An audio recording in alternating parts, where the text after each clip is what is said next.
Acompañar al paciente con una enfermedad avanzada y un mal pronóstico es un reto que nos pone a prueba a todos.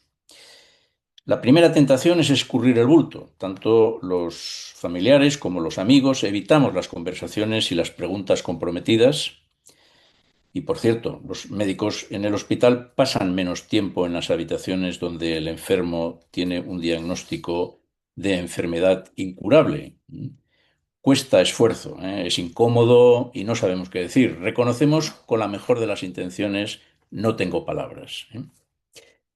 Por esta razón hay que agradecer esta actividad formativa porque necesitamos aprender y estar en condiciones de ayudar en estas situaciones a nuestros seres queridos, ya sean como familiares, como profesionales, o como voluntarios o como estudiantes en formación. Conviene saber que la mayoría de nosotros, se calcula que el 70% necesitaremos recibir cuidados paliativos. Y ya adelanto que en España actualmente la mitad de quienes necesitan cuidados paliativos no reciben una atención de calidad en este campo. Estamos, por tanto, ante un desafío y, en cierto modo, una lotería. Dedicaré esta sesión a explicar algunos esquemas sencillos y fáciles de recordar que puedan servir para explicar unos conceptos que podríamos denominar de cultura paliativa, que tienen un gran componente ético, que nos ayudarán a movernos con un poquito de soltura en este campo sin necesidad de ser un profesional especializado. Hay, en mi opinión, un primer requisito y es reconocer que necesitamos aprender.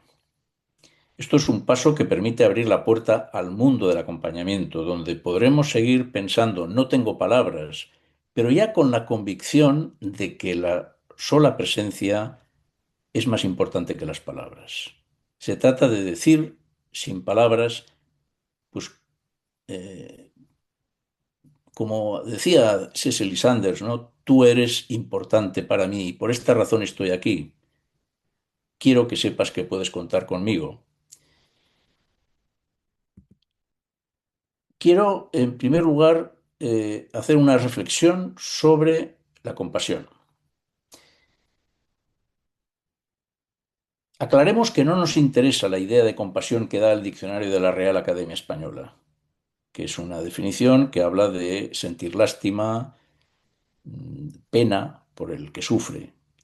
La compasión que aquí nos interesa y que nos gusta cultivar en cuidados paliativos tiene tres elementos, que se activan en tres tiempos. En primer lugar, empatía y sintonía afectiva. En segundo lugar, comprensión de las necesidades. Y en tercer lugar, ayudar con eficacia.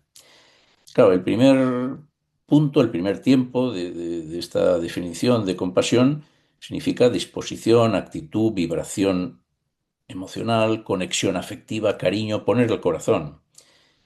El segundo tiempo, cuando hablamos de comprensión intelectual, en el fondo es la mirada intelectual, donde entra en acción el entendimiento para conocer y comprender las necesidades de la persona, necesidades que pueden ser físicas, pueden ser anímicas, espirituales, familiares, sociales.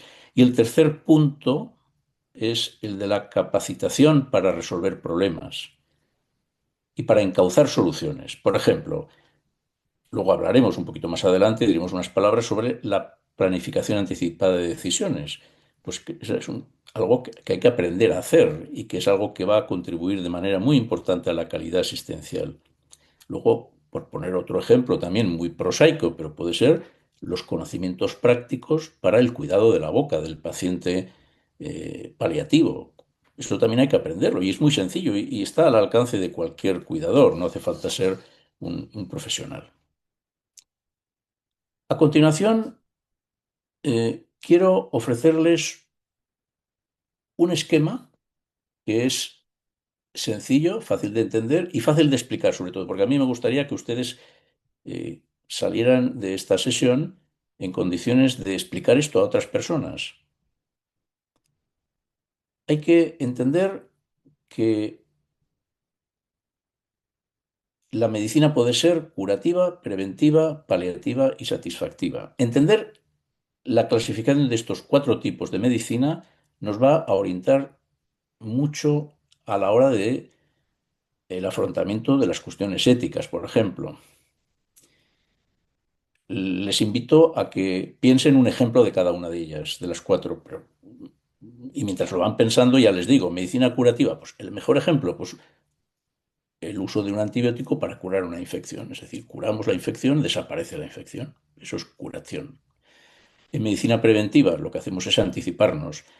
Y entonces una vacuna, por ejemplo, para poliomielitis, evitamos la poliomielitis a través de la vacuna, eso es medicina preventiva. En medicina paliativa, por ejemplo, pues el uso de la morfina para el tratamiento del dolor, podría ser un buen ejemplo. Y medicina satisfactiva, pues quizá el mejor ejemplo es la cirugía plástica, donde pues una persona va al cirujano y le pide que le retoque la nariz de una manera determinada según sus preferencias. Bueno, decimos que cada uno de estos cuatro tipos de medicina tiene una prioridad diferente. Fíjense, medicina curativa, ¿cuál es la prioridad?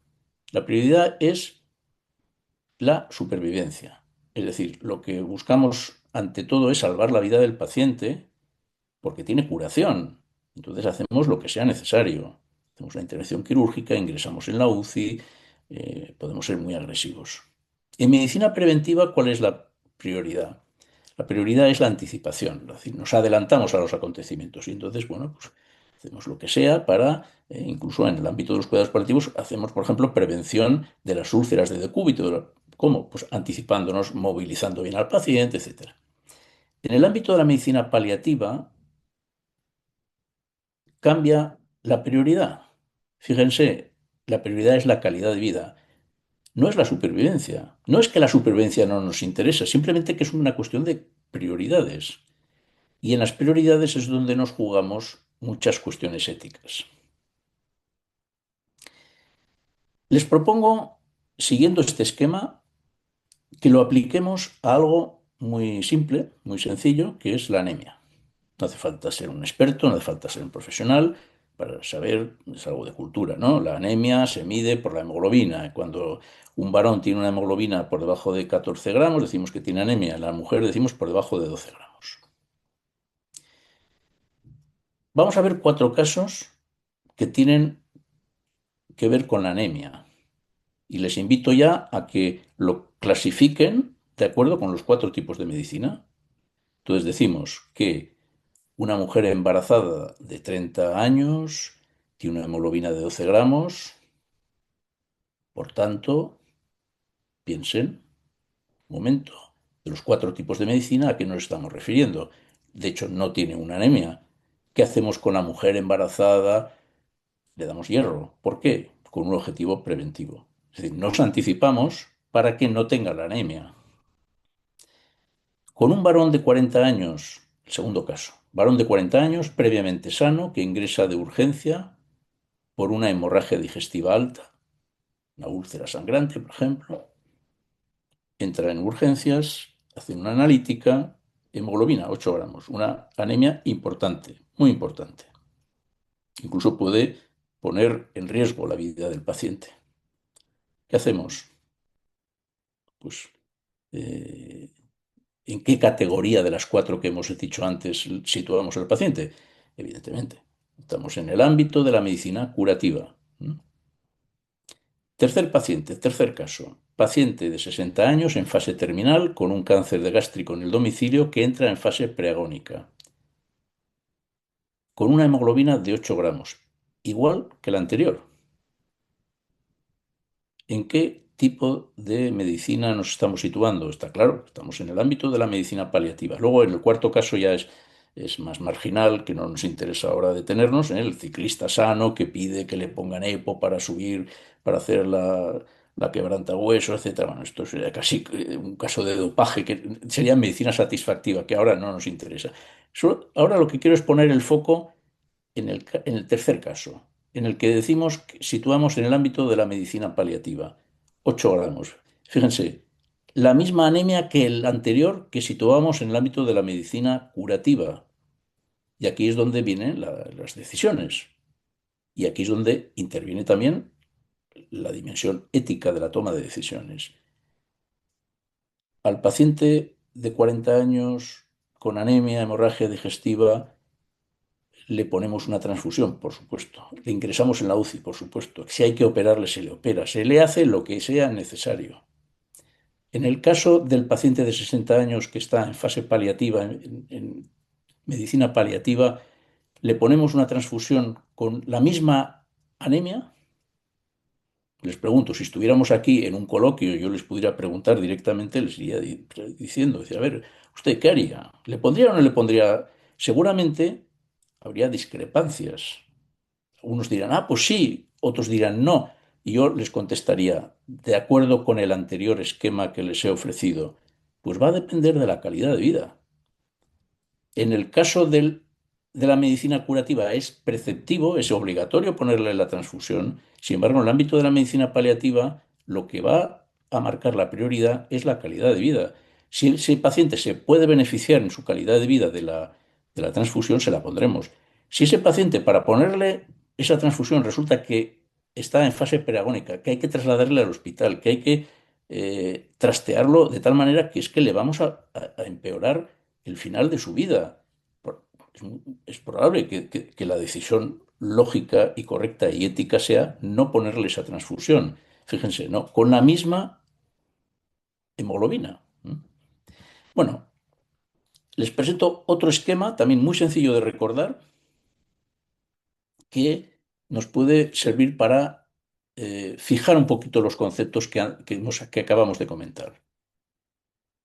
Fase de enfermedad, curativa, paliativa, agónica. ¿Cuál es la prioridad? Decíamos, fase curativa, supervivencia, fase paliativa, calidad de vida. En la agonía decimos prácticamente calidad de muerte, es decir, que tenemos que hacer es asegurar una muerte tranquila. Entonces, ¿qué tolerancia a la agresividad médica tenemos en estos casos? Pues en el caso de la fase curativa, estamos legitimados para ser muy agresivos. Si hace falta un paciente con un aneurisma de aorta, lo abrimos en canal, se hace lo que sea necesario. Sin embargo, cuando estamos en la fase paliativa y tenemos como prioridad la calidad de vida, la tolerancia a la agresividad es baja. Solo haremos aquello que contribuya a la calidad de vida.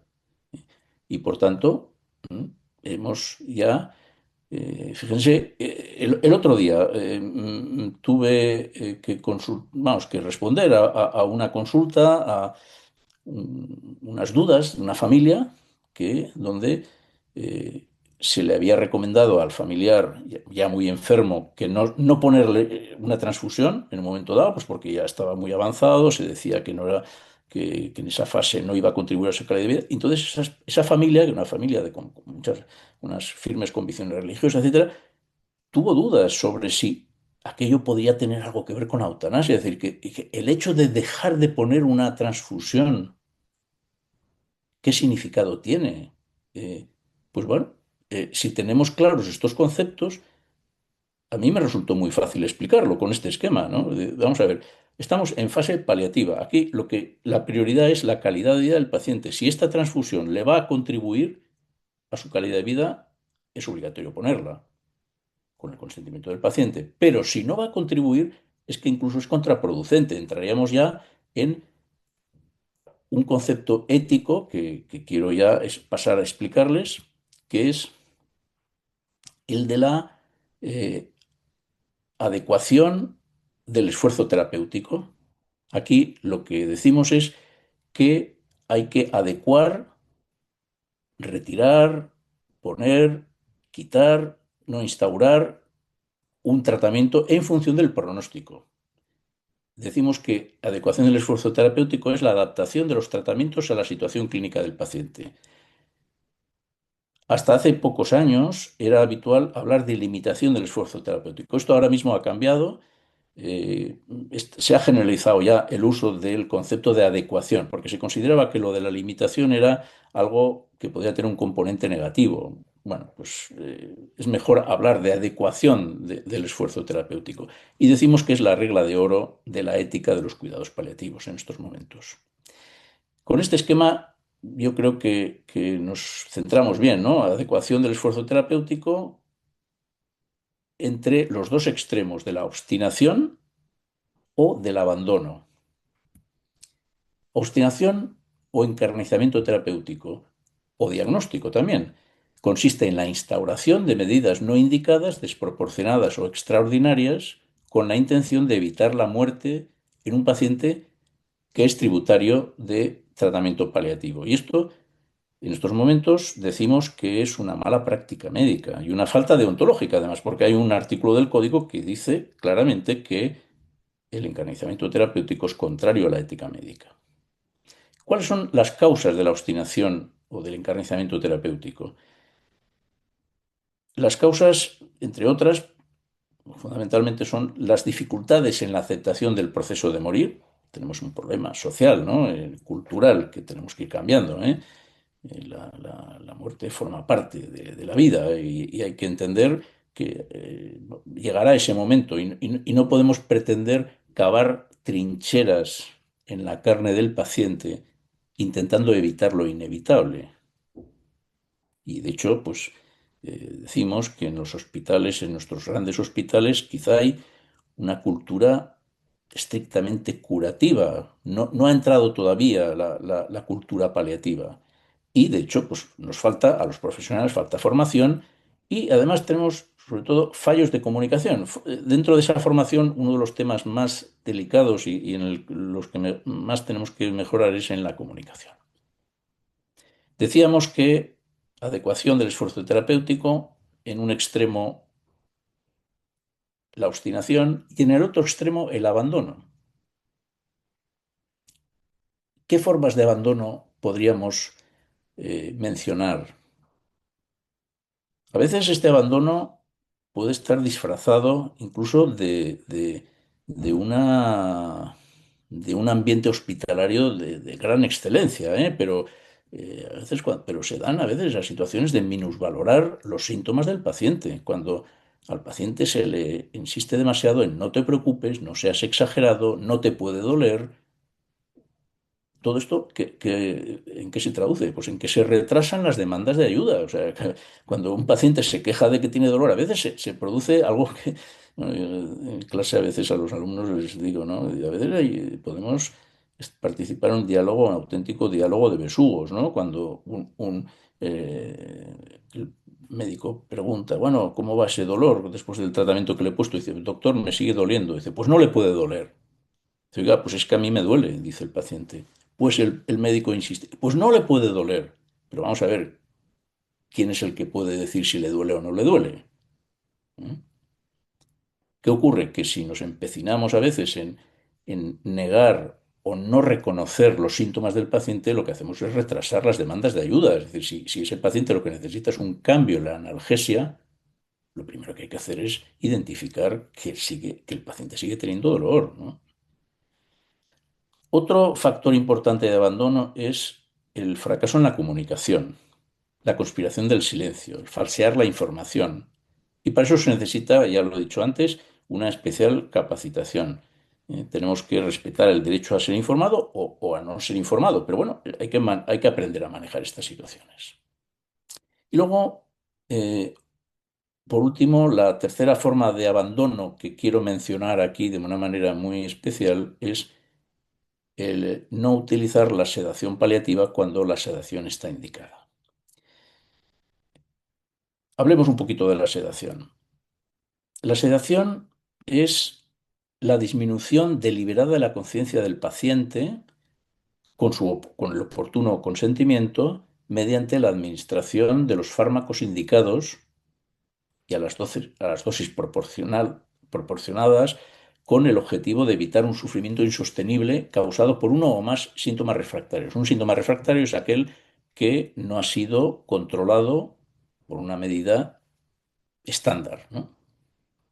Por ejemplo, pues, con los tratamientos, los protocolos habituales de tratamiento del dolor, no conseguimos que calmar el dolor, decimos que ese dolor es refractario. Y eso es una de las posibilidades de recurso a la sedación paliativa. Es decir, que si el paciente está sufriendo intensamente con un dolor y no conseguimos eliminarlo, podemos recurrir, o debemos incluso, tenemos la obligación moral, de aliviar ese dolor disminuyendo el nivel de la conciencia del paciente para que deje de sufrir. La sedación paliativa, es una terapia que está justificada por el principio moral del doble efecto. Es decir, que claro, tiene un efecto negativo porque no es deseable reducir la conciencia del paciente, pero en este caso necesitamos reducir la conciencia del paciente para que deje de sufrir. Y luego se habla de la posibilidad de que la sedación pueda acortar la vida, como diciendo, bueno, pues esto también es algo negativo, ¿no? Lo cierto es que, bueno, aunque así fuera, eso estaría justificado por el objetivo. La ética médica lo ha contemplado como algo aceptable y justificado y legítimo, porque la prioridad es el alivio del... O sea, nosotros no buscamos acortar la vida del paciente, lo que buscamos es aliviar. Si eso indirectamente supone un acortamiento, lo que pasa es que luego en la práctica esto no es así. O sea, lo cierto es que la sedación paliativa pocas veces, cuando se hace bien, pocas veces supone un acortamiento de la vida. Lo que hacemos es, en todo caso, bajar la conciencia. ¿eh? Y luego, evidentemente, ¿qué es lo que justifica la sedación? La intención de evitar el sufrimiento. Tiene que haber el requisito de que no haya una alternativa razonable y que haya autorización por parte del paciente. Una autorización que luego veremos puede conseguirse también de manera anticipada. Porque a veces el paciente ya no está en condiciones del consentimiento y por supuesto no se necesita para nada que el consentimiento sea escrito. Es interesante saber que la sedación puede ser superficial o profunda.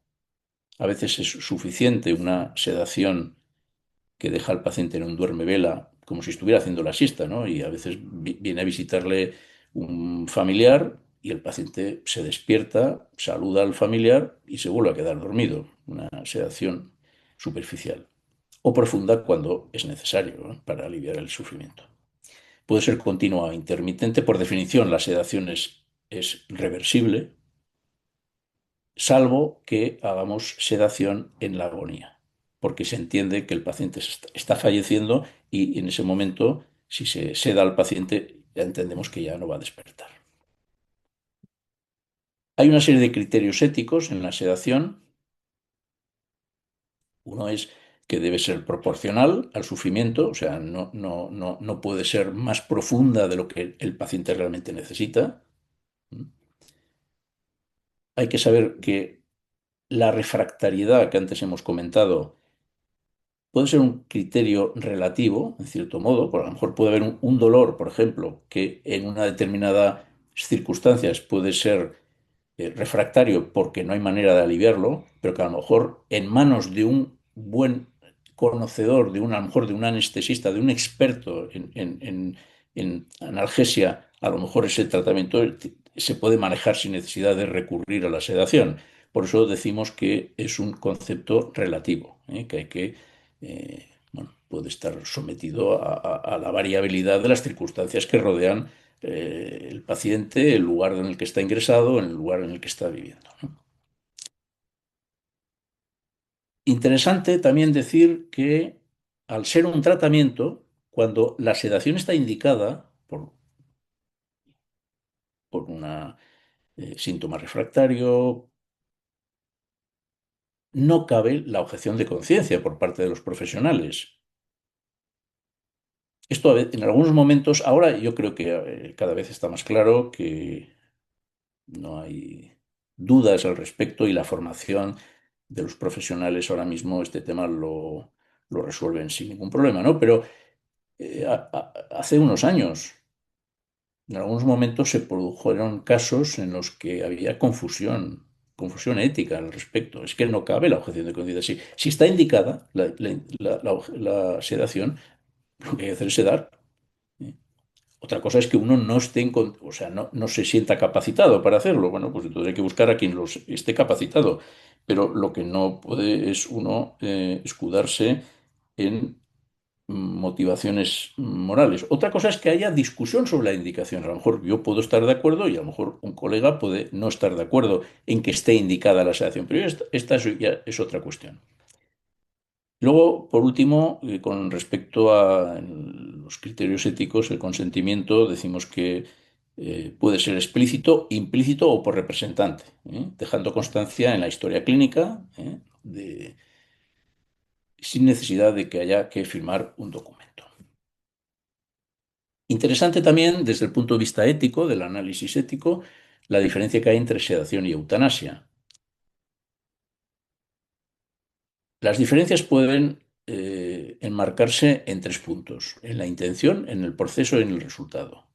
En la sedación, la intención es aliviar un síntoma refractario. En la eutanasia, la intención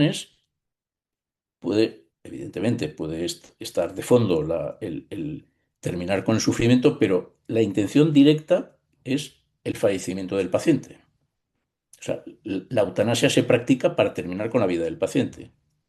La sedación se practica para aliviar un síntoma. El proceso: se utiliza en la sedación las dosis suficientes, individualizadas y monitorizadas, y en la eutanasia se utilizan dosis con un objetivo letal y estandarizado claramente. O sea, que como la finalidad del proceso es terminar con la vida, no hay, no se necesita la monitorización, por decir de algún modo, sobre, que ya decíamos antes que la sedación puede ser reversible. El resultado de la sedación es el alivio del síntoma, el resultado de la eutanasia es la muerte.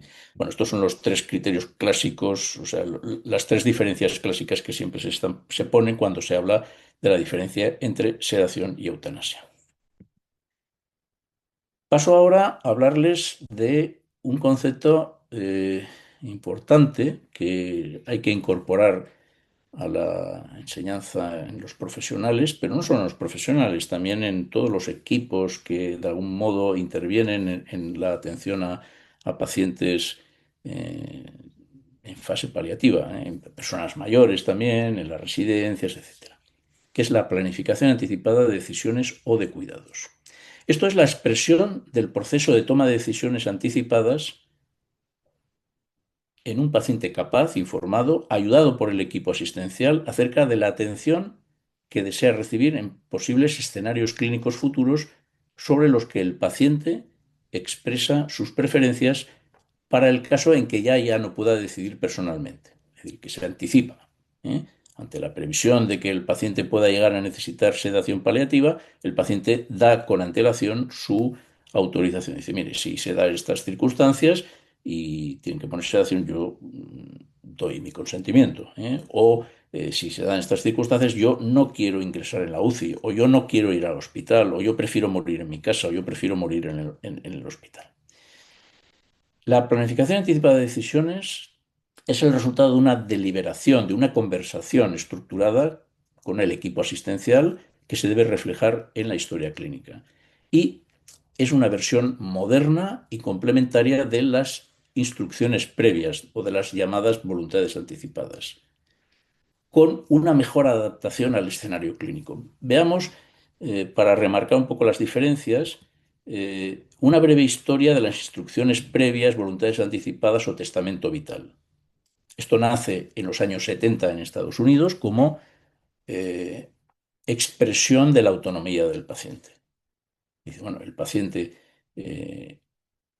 tiene que poder tomar decisiones previas en el momento en que, para esos momentos en los que yo creo, pues puede tener un accidente, puede tener un ictus, puede tener.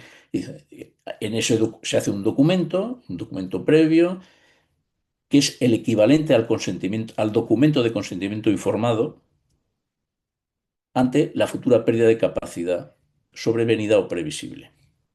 Ese documento, que de manera intuitiva o más popular a veces se llamaba testamento vital, que se hace ante un testigo con unas determinadas garantías, en Estados Unidos se empezó a hacer en los años 70, pero a pesar de que Estados Unidos ha sido el gran defensor y donde el gran promotor de este testamento, en Estados Unidos lo hace el 25% de la población.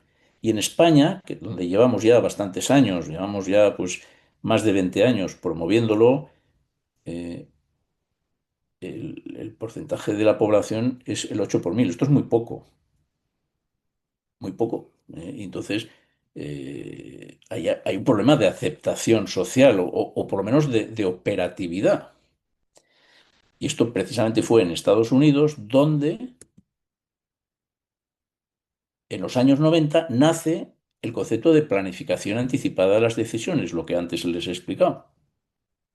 En los años 90, en el Hastings Center de Nueva York, que es uno de los centros de bioética más importantes del mundo, se valoró, se decidió, se estudió y se dijo, bueno, vamos a ver, podem- conviene hacer el documento de voluntades anticipadas, pero hay que enriquecer ese concepto, hay que hacerlo más operativo, hay que hacerlo más práctico. Entonces, ¿cómo? Pues eh, promoviendo que los profesionales tengan conversaciones profundas con sus pacientes sobre sus valores, sobre sus preferencias y sobre las decisiones que desean tomar y que eso quede reflejado en la historia clínica, que no es necesario que quede solo en la rigidez de un documento que tenga que consultarse en un momento dado, que si se accede, si no se accede, no, que eso esté en la historia clínica y ahí quede reflejado, por ejemplo, cosas tan prácticas como pueden ser la designación de representantes, las órdenes de no reanimación, el lugar de fallecimiento, el rechazo a tratamientos desproporcionados, sedación paliativa, como ya hemos mencionado, el deseo de asistencia religiosa, es decir, que eso quede en un espacio adecuado en la historia clínica y que también quede reflejado en los informes para que cuando un equipo va a atender a un paciente a la residencia de mayores, al domicilio, etcétera, que eso en sus informes esté reflejado, ¿no? Que dice, bueno, pues que este paciente no desea ingresar en una UCI, ¿no? O en caso de duda, pues prefiere, o quién le representa, ¿no? ¿Quién toma decisiones en un momento dado? Pues, dice, "No, pues si la hija mayor, bueno, que está todo hablado, ¿no? Con antelación. Bueno, para ir terminando, les voy a contar una historia de un médico legendario, muy conocido en los ámbitos profesionales, Archibald Cochrane, que es el gran líder de la medicina basada en la evidencia. La medicina basada en la evidencia, en estos momentos, en las facultades de medicina, es un poco el gran paradigma, o sea, de los últimos 40 años, ¿no? La medicina ha evolucionado con un componente científico muy fuerte, en el sentido de que no nos podemos dejar llevar por las impresiones, por las opiniones, etc. Necesitamos pruebas de que este antibiótico funciona. Antes de sacar al mercado una medicina, necesitamos hacer ensayos clínicos que demuestren que aquello funciona de verdad, eh, estudiar cómo los resultados de las intervenciones quirúrgicas. Es decir, cada vez más tenemos resultados y sabemos que en un hospital pues, se han operado eh, 100 intervenciones de un determinado tumor. ¿Qué resultados han tenido? Todo eso se mide, todo eso se evalúa, todo eso es lo que llamamos medicina basada. Bueno, pues el padre de la medicina basada en la evidencia es este hombre, Archibald Cochrane, que tiene una historia muy interesante. Arriba a la izquierda lo tienen como cuando era estudiante, vino a la Guerra Civil Española, eh, aquí cerca de donde yo estoy ahora, en Grañén, en un pueblo de Huesca, estuvo conduciendo una ambulancia. Luego, más adelante, fue movilizado en la Segunda Guerra Mundial y arriba lo tienen a la derecha como estudiante de sexto, ya como médico prácticamente, y fue movilizado en Europa y fue hecho preso por los alemanes en Grecia y acabó en un campo de concentración. Abajo lo tienen ya mayor, poco antes de fallecer. Bueno, pues cuando este hombre estuvo en un campo de concentración en Grecia, lo pusieron al frente del barracón de soldados enfermos, de los que estaban allí presos, y tuvo una experiencia que poco antes de morir el Archibald Cochrane dejó plasmada en un artículo en una revista donde quiso contar su vivencia cuando les voy a contar un poco tal como él lo relata en ese artículo. Dice, los alemanes arrojaron a un joven prisionero soviético en mi pabellón una noche. La sala estaba llena, así que lo puse en mi habitación. porque estaba moribundo y gritando, y no quería que despertara a los enfermos. Lo examiné, tenía una cavitación bilateral macroscópica, obvia, y un roce pleural severo, es decir, le auscultó y escuchaba esto que es muy claro, ¿eh? Y pensé que esto era la causa del dolor y los gritos, es decir, el dolor pleural, que es muy doloroso, ¿no? Cuando hay dolor de origen pleural. Dice, no tenía morfina, solo tenía aspirinas, que apenas surtían efecto. Dice, me sentí desesperado. Yo sabía muy poco ruso entonces y no había nadie en la sala que lo hablara. Finalmente, instintivamente, me senté en la cama y lo abracé. Los gritos cesaron casi de inmediato. Murió pacíficamente en mis brazos unas horas después. No era la pleuresía lo que provocaba los gritos, sino la soledad. Fue una lección maravillosa sobre el cuidado de los moribundos. Me avergoncé de mi diagnóstico erróneo y mantuve la historia en secreto. Claro, Cochrane, el adalid de la medicina basada en la evidencia, de la medicina científica, resulta que tiene que explicar que con un abrazo fue mucho más eficaz que con todo lo demás que podía tener a mano, ¿no? O sea, fue el abrazo terapéutico, realmente. Y a mí me parece, esta historia, yo la cuento siempre en la primera clase a los estudiantes de medicina, cuando les doy ética, porque de algún modo me gustaría inyectarles una dosis de humanismo, ¿no? Para que sean conscientes de lo que, bueno, en el fondo lo que dice el Principito, ¿no? Cuando dice, solo se ve bien con el corazón, lo esencial es invisible a los ojos. Las cosas importantes en la vida de las personas, la libertad, la confianza, el amor, el sufrimiento, todo esto no se puede palpar, no se puede cuantificar, solo se puede ver con el corazón. Y los profesionales necesitamos esta vista, esta visión. Y no solo los profesionales, sino todos aquellos que de algún modo u otro, como voluntarios o como familiares de un paciente, o como alumnos en un momento dado de prácticas, es importante que tengamos este recuerdo, ¿no? del abrazo terapéutico. De lo importante que es coger la mano al paciente, de lo importante que es arreglarle las sábanas, lo importante es que llamarle por el nombre, pedir permiso para entrar en la habitación. Por eso creo que es importante señalar las actitudes y la organización que deben inspirar el trabajo en equipo, en el cuidado y en el acompañamiento del paciente paliativo en el final de vida. Yo aquí, tenemos pocos minutos ya para terminar, quiero señalar 5 cosas. Primero, actitud humilde. Nosotros cuando estamos atendiendo a un paciente, especialmente en cuidados paliativos, no tenemos que dar lecciones. Es más, yo lo he aprendido de mis maestros también, de los pioneros de los cuidados paliativos en España. Realmente decían algunos de ellos, y me quedó muy grabado, a mí quien más me ha enseñado han sido los propios pacientes, aprendemos de ellos. Pues también tenemos que aprender, tener las antenas desplegadas, tener la receptividad, la sensibilidad para aprender de nuestros pacientes. Luego es importante también cultivar la propia espiritualidad, es decir, el acompañamiento al paciente, el acompañamiento espiritual, en el fondo, que es una de las cosas más importantes que podemos hacer por ellos, exige que cada uno también tenga cultivada su propia espiritualidad, que seamos reflexivos, que pensemos en el sentido, en el significado de las cosas, etc. Luego, tercera idea, pedir consejo, muy importante. ¿eh? Tiene mucho que ver con la actitud humilde que decíamos antes.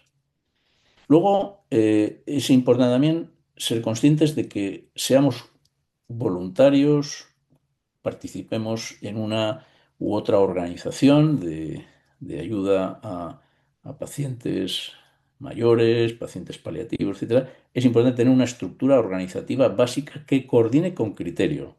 No se puede disparar a lo primero que pasa. ¿eh? Hay que organizarse y tener herramientas y metodología, protocolos de trabajo para la toma de decisiones, para reconocer cuando se ha metido la pata, para saber qué hay que cambiar, etcétera. Y luego, por último, bueno, formación continuada, o sea, hay que invertir en formación.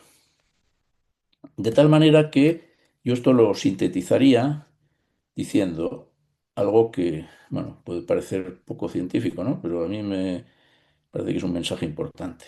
La buena intención no basta. Se necesita una adecuada formación. Estamos cargados a veces de buenas intenciones, ¿eh? Y ya les digo que en el ámbito de los cuidados paliativos encontramos a muchas personas que quieren ayudar, pero hay que decir con claridad, la buena intención no basta. Se necesita formación, se necesita adquirir competencias. Recuerden la definición de compasión que poníamos al principio. El tercer punto de esa definición era tener capacidad de ayuda. O sea, hay que ayudar de verdad y efectivamente. No basta emocionarse. Por eso es importante la evaluación y la autocrítica. Bueno, y ya para terminar, creo que este mensaje es importante, ¿eh? El valor de una sociedad se mide por el cuidado que presta a los más vulnerables. Por eso creo que estos proyectos en los que muchos de ustedes están implicados, Málaga Abraza, aquí en Aragón, también pues nuestro ecosistema paliativo, el Ecopal, etcétera. Bueno, pues son proyectos que realmente dicen mucho de la sociedad. O sea, que si somos capaces de tirar para adelante con estas empresas altruistas, que puede significar un cambio. A mí me parece que esto es una auténtica revolución social. ¿M? Esto sí que es hacer un mundo mejor. Bueno, muchas gracias por su atención.